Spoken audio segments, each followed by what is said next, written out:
So medyo maulan mga kaibigan. And so far wala pa tayong tanggap ngayon. Meron pero for pick up na yung mga yan.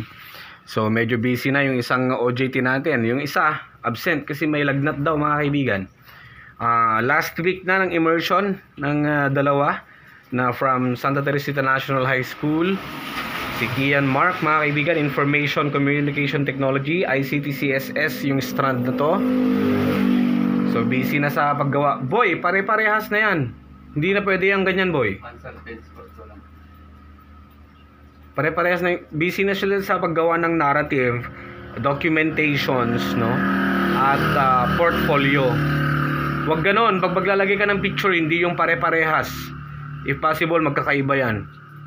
No, hindi naman sa magkakaiba pero same content kumbaga. So busy sa paggawa ng portfolio. Yung isa wala pa atang nasisimulan.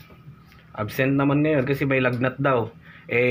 Last week nila hanggang hanggang bukas na lang kaya? Hanggang bukas, sir. Pero sure kayo na absent kayo sa absent sa Thursday ba? Yeah, sir. Owen? Yun lang. Talaga. Sige. Pero yan, kailangan nilang tapusin para syempre ma-check din natin. Iwan muna nila yan.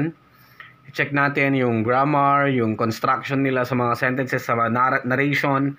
Para pag okay na, isenda lang natin sa kanila. Then print na lang din nila. Pero kailangan na nilang makompleto yung para sa portfolio. Yung documentations, yan ang hassle din dyan eh. So last day na nila ngayon mga kaibigan. Puspusan na ang paggawa ng portfolio. At itong isa, gusto daw maki-search for best in immersion. Tignan natin kung papasok. Katulad last year, out of 3 na nag-OJT dito, merong isang na-qualify, no? At nakapasok for best in immersion. So medyo maulan ngayon dito, Cagayan Valley.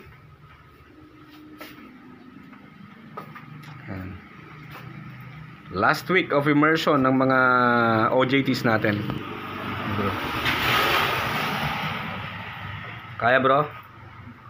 Kaya ni JM? Oh, na absent kasi si JM eh.